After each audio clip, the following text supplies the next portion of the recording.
사랑이라고 올려놨는데 사실 유소영 원장님이 저한테 처음에 의뢰할 때는 아주 가볍게 재미있게 좀 해달라고 그래서 저도 그렇게 준비했는데 이 오신 분들 자리 보니까 가벼운 게 아닌데 어쨌든 제가 준비를 가볍게 해가지고 가볍게 하겠습니다.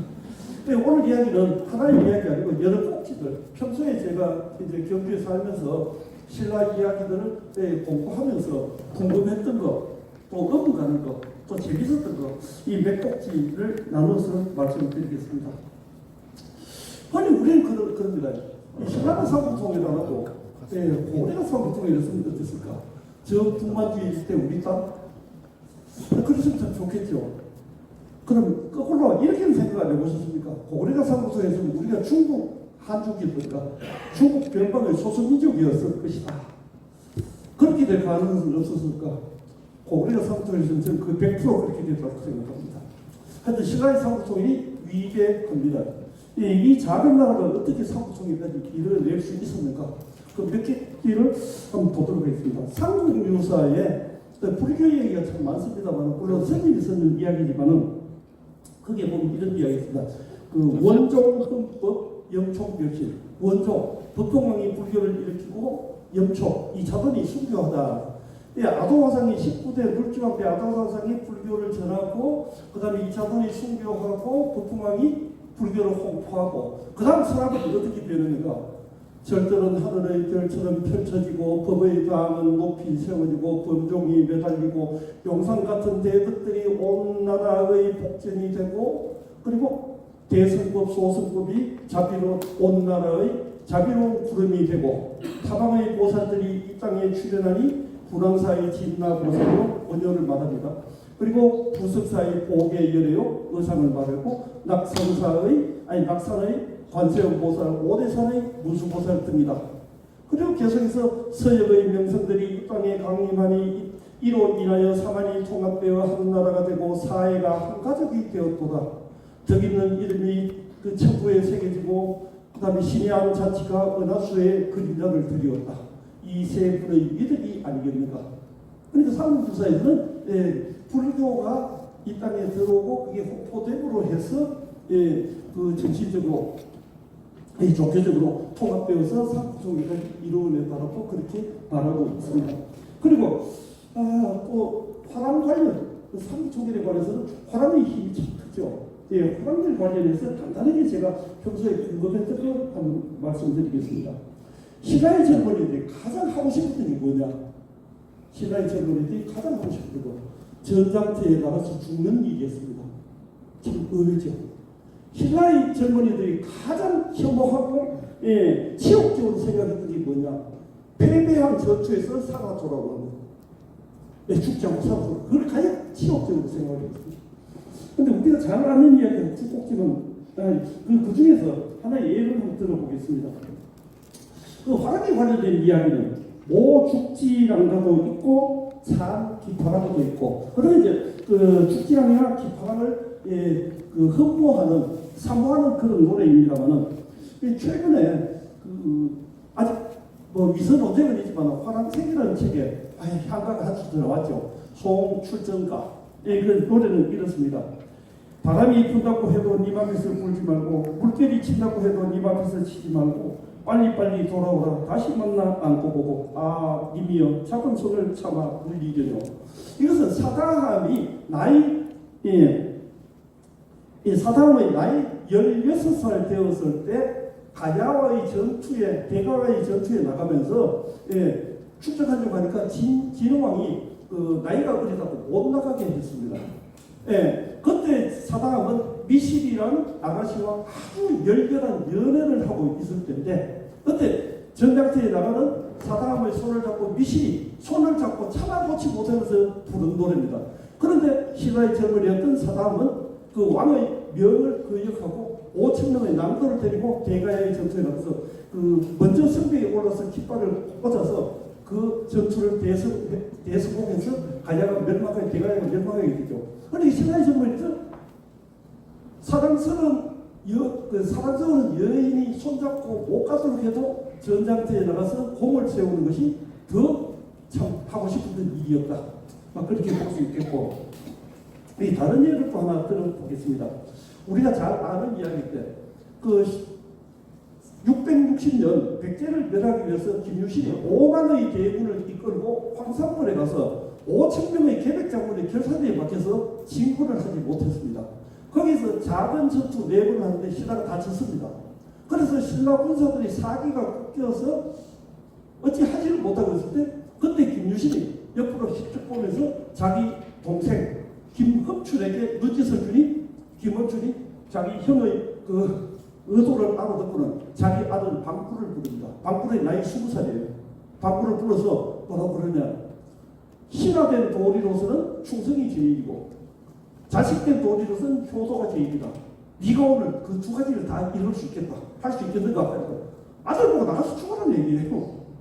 그러니까 방구는 예 알겠습니다 하고 창을 비껴들고 말을 타고 적진에 들어가 용감하게 싸우다가 전사합니다.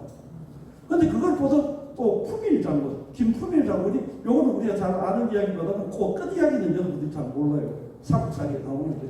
근데 김품일 장군이 자기 아들 관창, 15살 되는 관창을 불러서는 네가 뭐가 한번 보여봐라. 또 15살에서 자식 보고 죽으는 얘기죠. 그러니까 관창이 또 창을 비껴들고 나가서 용감히 싸우다가 나이가 어려서 힘에 부득이가지고 포로가 되어서 계백장군한테 가니까 계백장군이 투구를 벗겨보면서 너무나 어리니까 감탄을 합니다. 신라에는 이 나이 어린 소녀도 이렇게 용감하게 싸우는데 하면서 감탄하면서 그 용기가 가상하다고 그래서 사이를 보내주죠. 요거는 우리가 잘 아는 얘기인데 돌아와서 물 한 방에 찬물 한 바가지 마시고 또 말을 타고 적진에 들어갔다 싸우다가 또 포로가 되어가니까 계백장군이 그때는 목을 매서 마다장에 달아서 돌려보냅니다. 근데 그걸 보면 이 이야기는 잘 알려지지 않는데 그 목이 말라장에 매달려 목을 보고 피가 찢어지는 목을 보고 그 품일장, 아버지 품일장군이 소매로 얼굴을 닦으면서 내 아들의 눈빛과 얼굴이 아직 살아있는 것 같구나. 나라를 위해서 죽을 수 있다니 참으로 다행이다.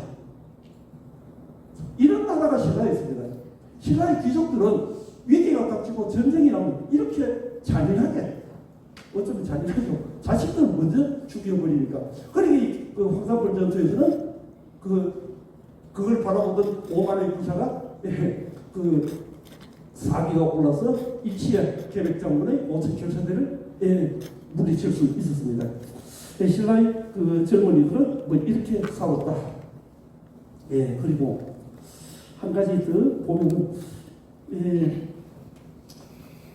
신라가 가장 번성하던 시기가 35대 경덕왕이죠.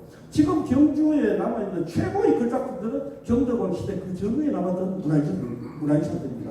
월정교, 일정교, 아니면 그 불국사, 석굴암 다 성덕대왕 신정도 경덕왕 때 만들기 시작했죠. 다 그 시대의 문화유산들이고 그 경제적으로도 가장 부흥하던 그런 시기였는데 그때 이제 경덕왕 24년 죽전이겠죠. 경덕왕 24년 죽전에 봄 3월 3일날 왕이 왕궁의 귀정문에 올라서 이 신하들 돌아보면서 내가 오늘 영복성을 한번 만나고 싶은데 누가 가서 영복성을 한번 데려오라. 영복성 글자 그대로 해석하면 옷잘 차려입은 스님이 됩니다. 그때 마침 귀정문 아래 큰 광장에 옷을 잘 차려입은 늠름한 스님이 왔다 갔다 하고 있어서 신하들이 모조리 임금이 보더니만 내가 말하는 옷잘 차려입은 스님, 이런 스님 말이다 하고 보내버렸습니다. 한참을 있다 하니까 저 남산 쪽에서 남다운 옷을 입었지만 등에는 망태기를 하나 짊어지고 걸어오는 스님이 있어서 임금이 귀정문 위로 맞아들였습니다. 임금이 그 망태기 속을 보니 차를 다니는 도구가 가득 들어 있었습니다. 임금이 묻습니다. 그대는 누구신가? 저는 충담이라고 합니다. 어디서 오는 길이요? 저는 해마다 중삼 중구 지일이면 남산 사가령 삐륵 세종대 차공명을 올리는데 오늘 또 차공명을 올리고 내려오는 길입니다. 나에게도 그 차를 한 잔 나눠줄 수 있겠는가? 아니 차 도구를 꺼내서 차를 한 잔 다려올리니 차 사발을 받아 들고 보니 아주 이상한 향기가 북받쳐 올라 봅니다. 이상하다는 것은 범상하지 아니함이니까 최고 특별 뭐 이런 뜻입니다. 이 차를 마시고라도 그 차사발 속에는 이상한 향기가 그대로 남아있고 임금이 차를 마시고 나서 다시 묻기를 그대는 참 기파랑을 지은 그 충담 스님이신가? 그렇습니다. 그 기파랑을 참여한 노래는 뜻이 매우 깊고 높다던데 과연 그러한가? 그렇습니다. 그렇다면 그대가 나를 위하여 백성들을 편안히 다스릴 수 있는 노래를 지으시라 하니까 그 자리에서 지어 올린 노래가 안민가요. 요즘 말로 번역하면 이렇습니다. 임금은 애비요 신하는 자애로운 어머니시고 백성들은 어린 아이라고 생각한다면 백성들이 스스로 사랑받는 줄 알리라. 군질거리며 사는 백성들이 사랑을 얻고 스스로 다스려져 이 땅을 버리고 어디로 갈 것인가 하고 생각한다는 나라니 가히 되어감을 알리라. 임금답게 신하답게 백성답게 한다면 나라는 가히 태평할 것입니다. 이렇게 노래를 지어올리니 임금이 기분이 좋아서 그 자리에서 왕사로 모시려고 하니 중의할 일은 따로 있습니다 하고 두 번째라고 흘러가 버렸다고요. 그 태평성대 가장 문화적인 성숙기에 그 초연 선진이 나타나서 벌써 신라는 경덕왕 지나면은 서서히 멸망의 길로 접어들게 됩니다. 나타나서 임금답게 신하답게 백성답게 할 때 참 나라는 태평하다고 그런 엄청난 가르침을 가르쳐 주셨는데 그 가르침은 1260년이 지난 지금 이 세상에도 참 큰 가르침이 되고 있습니다. 그렇지 못한 사람들이 너무 많아요. 그리고 신라 말만 가고 있습니다. 신라 말에 가서 우리는 신라가 가장 태평성대라고 생각하는 것이 49대 흥가와 태평성대를 생각하지 신라 시대 때는 기와로 집을 짓고 초가는 없었다. 뭐 이런 이야기가 가장 이제 많이 그 신라 태평성대를 대표하는 말인데 그러면 우리는 그 태평성대가 신라 통일 260년간 과연 다 그랬을까? 그건 좀 착각입니다. 제가 한번 따져봤습니다. 이때 언제냐? 삼국사기에 나옵니다. 신라 49대 흥강왕 6년 가을 9월 9일 왕이 왕국에 있는 월상루라는 누각에 올라서 도성을 바라보니 도성의 집들은 서로 연이어져 있고 거리마다 노래소리가 그치지 아니하여 왕이 헌연하여 뒤에 있는 시중 민공을 돌아보면서 말하기를 지금 민간에서는 기와로 집을 짓고 집으로 짓지 않으며 수토로 밥을 해먹고 나무를 떼지 않는 것에 사실인가 하고 물으니 민공이 말하기를 예 저도 일찍 그와 같이 들었습니다. 임금님께서 왕위에 오르신 이래로 음양이 조화롭고 임금 칭찬할 때 음양이 조화롭던 게 최고인 것 같습니다. 음양이 조화롭고 비와 바람이 순조로와 해마다 풍년이 들어 먹을 것은 넉넉하고 변경은 조용하여 백성들이 널리 즐거워하고 있습니다. 이것은 거룩하신 덕의 소치입니다 하고 임금을 잔뜩 지켜세우니 임금이 짐이 무슨 덕이 있겠는가 이는 견들이 도와준 덕이지 이렇게 또 겸양미터를 말합니다. 자 그런데 제가 어느 날 불현듯이 이때 그 흥강왕이 굉장히 노련하고 원숙한 그런 왕으로 보여지는데 흥강왕이 나이가 몇 살 됐을까 한번 따져봤습니다. 흥강왕의 나이는 언제 태어났는지 모릅니다. 그러니까 이때 나이는 알 수는 있지만 적어도 삼국사기와 삼국사 유사에 저거 아버지 저거 어머니 만난 날짜는 나옵니다. 860년 가을 9월 이후에 만났습니다. 그래서 그 이듬해 1월에 경문왕이 왕위를 계승하게 되는데 그럼 860년에 아버지 어머니가 만났으니까 가을에 만났으니까 아무리 그때 만나자마자 바로 잉태했더라도 이때 흥강왕의 나이는 기껏해야 20살. 더 참 한탄스러운 게 또 있습니다. 흥강왕의 치세가 몇 년이냐? 12년입니다. 그럼 흥강왕이 몇 살에 죽었냐? 아무리 나이가 많아도 26세에서 죽습니다. 26 이전에. 예. 그런데 요 860년의 시대가 또 언제냐면 흥강왕 860년 하고 그 다음에 흥왕 그 뒤에 6년 더 있다가 죽고 정강왕이 왕이 올라서 딱 1년 만에 죽고 그 다음에 그 여동생 진성여왕이 왕이 올라서 11년 만에 또 죽습니다. 그 진성여왕 3년 되면은 그러니까 889년 요 사건 9년 뒤에 저 부근에 양길이 일어나고 완산주의 견연이 일어나고 사벌주의 먼종의 해노의 반란이 일어나고 온 나라가 도적들이 불때처럼 일어나는 시기입니다. 바로 혼란기로 접어드니까 흥강왕의 요 태평성대는 바로 태풍전야라고 볼 수 있겠습니다. 자 그리고 흥강왕 때는 또 여러 신들이 많이 나타납니다. 산과 바다의 정령이 나타나고, 포석등에 갔을 때 남산신이 나타나서 춤추고, 금강령에 갔을 때 또 옥도군에는 또 국악의 신이 나타나고, 뭐 이렇게 나타나서 춤을 추고 그렇게 했는데, 또 우리가 잘 아는 또 저기 그 경포에 갔을 때 처용이 동해영이 나타나서 처용을 또 돌려보내주죠. 처용이 따라왔는데, 따라와서 또 뭐 이야기 잘하니까 생략하고 그 향가 잠깐만 짚고 보겠습니다. 기업을 밝기다래 밤들이 놀이다 들어서 자리 보니 가랑이 내시어라. 둘은 내 것이고 둘은 네 것인가. 본대 내 것이지만 뺏어간들 어디 아니고. 그렇게 춤을 췄는데 그때 그 방에 있던 사람이 역신이었다 그러죠. 그 역신인지 뭔지 아직부터 해석도 뭐하지만 저는 어느 날 불현듯이 그 서랍을 밝은 달아래 처용지는 뭐하고 놀았을까? 그 궁금한 생각이 한번 들었습니다. 한번 고민해 보입시다.